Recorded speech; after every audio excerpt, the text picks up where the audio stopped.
Bismillahirrahmanirrahim. Assalamualaikum warahmatullahi wabarakatuh. Selamat siang dan salam sejahtera untuk kita semua.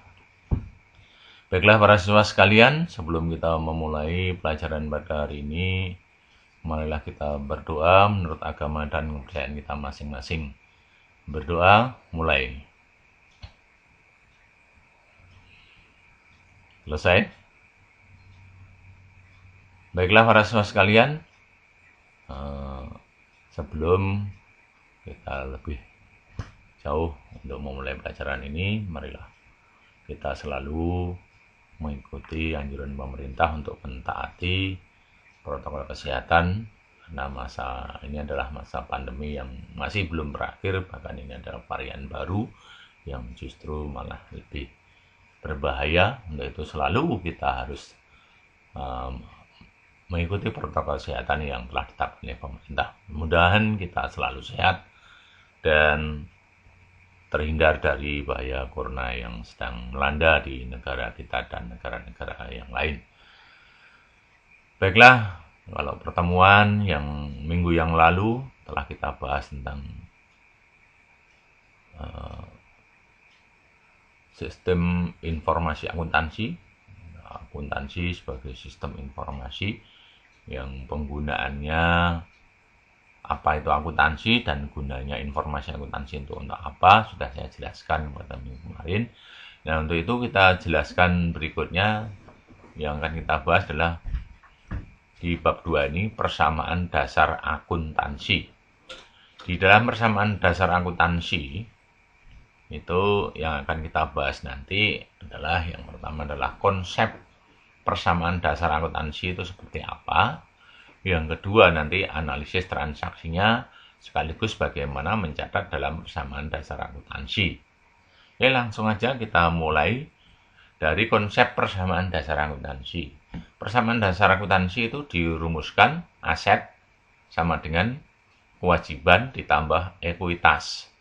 Gampangannya adalah harta, aset itu harta, kewajiban itu utang, ekuitas itu modal pemilik. Jadi harta sama dengan utang ditambah modal. Ini persamaannya. Dari harta itu dari mana? Diperoleh dari utang ditambah modal yang dipunyai. Aset itu apa? Atau aktiva atau juga harta. Aset, harta, aktiva itu sama. Adalah sumber daya ekonomi yang akan memberikan manfaat kepada perusahaan di masa yang akan datang. Ini pengertiannya, kalau tahu tuh harta itu ya kita semua punya harta, punya aset. Kewajiban atau utang atau liabilitas. Nah, ini ketambahan N, salah ketik, mohon maaf. Adalah merupakan utang perusahaan kepada pihak lain akibat transaksi yang terjadi di masa lampau. Transaksi yang kita belum bayar itu intinya, itu utang. Kemudian ekuitas adalah hak milik perusahaan atas kekayaan perusahaan. Ya, semua kekayaan yang menjadi modal perusahaan. Itu ekuitas. Lanjut. Pengelompokan akun. Akun aktiva itu apa saja. Jadi akun itu maksudnya pos-pos apa yang masuk dalam aktiva atau harta. Nah, akun-akun yang masuk ke dalam kelompok harta itu terdiri dari kas. Kas itu duit yang ada secara tunai. Uang yang kita pegang itu kas. Atau yang ada di bank juga boleh, itu kas. Kemudian piutang usaha. Piutang usaha itu uang yang kita pinjamkan kepada pihak lain sebagai usaha, itu piutang. Pokoknya uang kita yang dipinjam orang lain itu namanya piutang. Dan wesel tagih itu surat perjanjian yang punya kekuatan hukum yang pada tanggal tertentu nanti bisa ditagih atau baru akan dilunasi. Orang lain transaksi pada kita belum bayar. Nah, ini dibuatkan surat pernyataan bermaterai tentunya, yang itu sewaktu-waktu kalau memang sudah jatuh tempo itu bisa ditagih. Kemudian beban dibayar di muka, semua beban atau biaya-biaya yang dibayar di muka yang kita bayar di muka atau yang perusahaan bayar di muka itu merupakan mirip dengan piutang. Jadi uang dipinjamkan, walaupun dibayarkan kan masih belum diambil manfaatnya. Jadi contoh perusahaan nyewa tempat harusnya per bulan tapi sudah dibayar 1 tahun. Nah berarti yang bebannya baru 1 bulan tapi sudah dibayar di mukanya yang 11 bulan. 11 bulan itu artinya yang punya sewaan utang pada perusahaan. Kemudian perlengkapan, semua perlengkapan barang-barang yang habis pakai dalam proses produksi atau yang ikut serta dalam kegiatan perusahaan itu. Perlengkapan tuh misalkan kalau fotokopi itu kertasnya, tintanya itu perlengkapan. Nah, kalau peralatan fotokopinya, alat-alat beratnya, alat apa kalau perusahaan alat beratnya. Kemudian tanah dan bangunan itu semuanya adalah harta atau aset atau aktiva. Kewajiban itu apa saja? Utang, utang ada utang usaha yang artinya uang pinjaman, kita pinjam uang itu namanya utang. Wesel bayar, kalau tadi wesel tagih, ini ada wesel bayar. Surat perjanjian yang telah kita sepakati, yang kita itu kapan mau membayar ada di situ. Kita akan membayar pada saat sudah jatuh tempo sesuai dengan tanggal perjanjian. Kewajiban akrual, itu yang istilahnya kewajiban atau utang yang masih belum kita bayar. Itu contohnya utang pajak, utang bunga, utang gaji.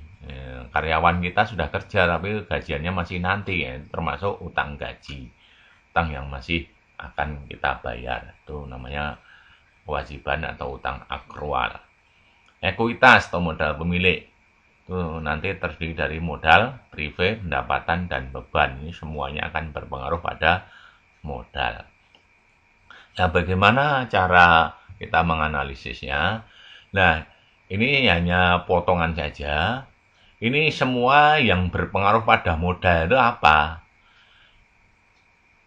Transaksi nanti yang berkaitan dengan beban, investasi, prive, pendapatan, itu berpengaruh semua di modal. Contoh, investasi. Untuk membuka usaha, kita ada investasi awal sebagai modal awal. Misalkan si Tuan Hadi menginvestasikan uangnya sebesar 50 juta sebagai modal awal. Nah, ini ngaruhnya di modal. Nanti modal bertambah. Investasi akan menambah modal. Kemudian ada beban. Beban itu akan mengurangi modal. Misalkan bayar sewa, bayar listrik, bayar gaji, itu semua akan mengurangi modal.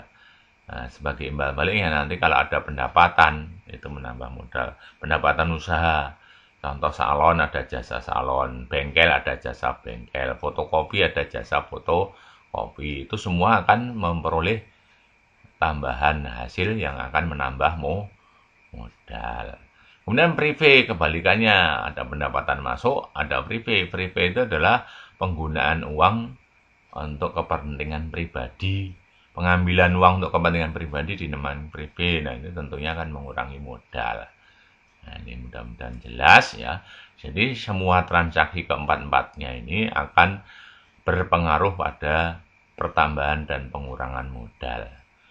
Nah, untuk lebih jelasnya langsung kita ke contoh bagaimana menganalisisnya.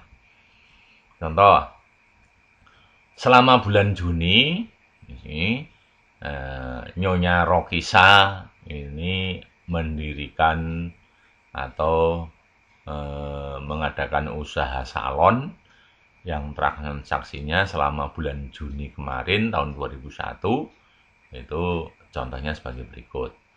Pada tanggal 1 itu menyetorkan uangnya sebesar 25 juta sebagai modal awal. Nah, ini jelas investasi awal. Maka investasi tadi menambah modal sehingga harta kas itu tambah, kemudian modalnya bertambah juga sebesar 25 juta.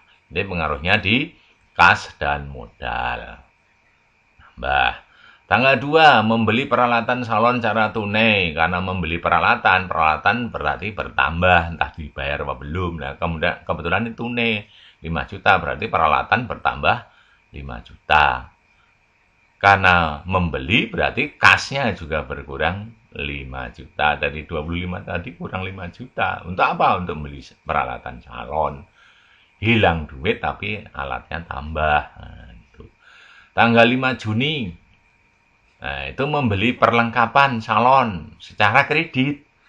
Beli perlengkapan baik dibayar apa enggak, dibawa pulang perlengkapannya. Perlengkapannya nilainya 2.500.000. Nah, ini berarti perlengkapannya bertambah. Karena kredit, berarti kasnya enggak bertambah. Tapi ingat, bawa pulang perlengkapan punya utang usahanya nambah. Perlengkapan bertambah, utang pun juga bertambah. Nanti sisi kiri dan sisi kanan itu akan sama. Tanggal 8, diterima pendapatan untuk jasa rias pengantin. Nah, karena terima pendapatan, makanya pendapatan tadi berpengaruh di modal. Modal bertambah, pendapatan bertambah. Karena bertambahnya pendapatan, maka akan menambah modal. Nilainya berapa? 2 juta. Tanggal 17, diselesaikan jasa rias pengantin 3 juta rupiah, tapi baru dibayar 1 juta. Nah, walaupun belum dibayar ini pendapatan, karena baru diterima 1 juta, maka kasnya bertambah 1 juta. Piutangnya masih 2 juta, modalnya bertambah 3 juta. Walaupun belum diterima, tetapi sudah dihitung pendapatan, sehingga menambah modal. Ada pendapatan, ada modalnya bertambah 3 juta. Di sebelah kiri, kasnya tambah 1 juta. Piutang, ingat piutang, karena nanti masih akan dibayar. Berarti kalau udah dibayar nanti jadi kas. Kasnya sementara 1 juta, yang diutang oleh pengantinnya itu 2 juta. Sehingga sama-sama 3 juta. Tanggal 20 Juni, membayar beberapa beban. Nah, karena bayar beban berpengaruh juga di modal. Bayar bebannya berapa? Oh, gajinya 800. Sewanya, sewa tempat usaha itu 600. Listrik, air, oh murah sekali masih 300. Berarti 800 ditambah 600 ditambah 300. Sehingga menjadi 1.700.000 rupiah. Ini menjadi kas berkurang 1.700.000, modal berkurang juga 800 ditambah 600 tambah 300, 1.700.000 juga. Jadi sama-sama. Tanggal 25, membayar utang usaha. Bayar utang berarti kasnya berkurang, tapi utang kan juga berkurang. Kiri berkurang, kanan berkurang 1 juta sama-sama.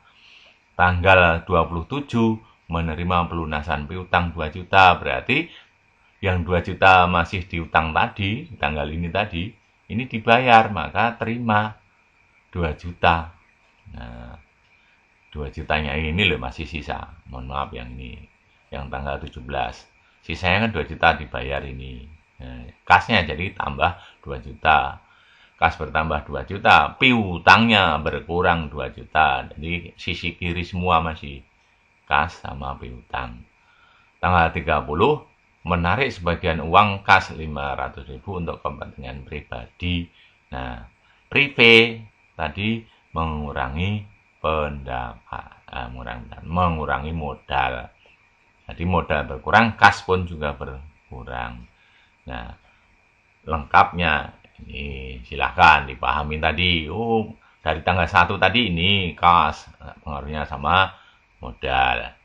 Nah, terus tanggal 2 untuk beli peralatan tadi, makanya kasnya kurang 5 juta. Peralatan tambah 5 juta dan seterusnya nanti silakan ini.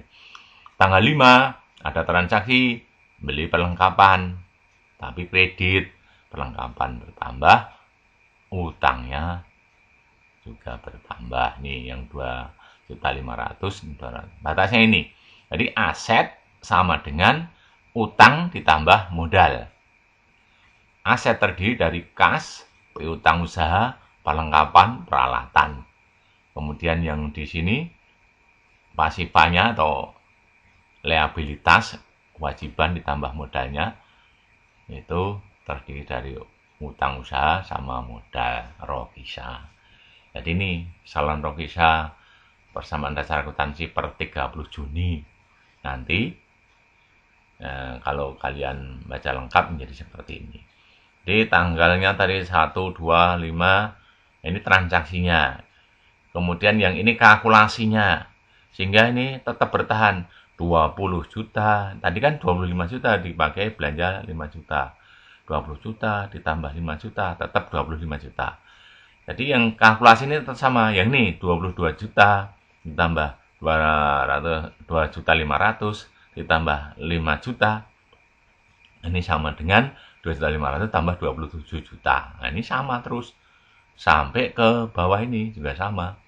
Nah, sampai ke bawah ini semuanya sama. Terakhir ini 21.800 21.800.000 ditambah ini piutangnya ada lunas, tambah perlengkapannya masih ada 2.500.000 ditambah lagi peralatannya 5 juta, itu sama dengan yang kita utang masih 1.500.000 ditambah modalnya 27.800.000. Ini sama. Jadi ini ditambah ini sama dengan ini tambah ini. Nah, posisi akhir kas ditambah perlengkapan ditambah peralatan sama dengan utang usaha ditambah modal. Ini sama persis berlaku persamaan dasar akuntansi.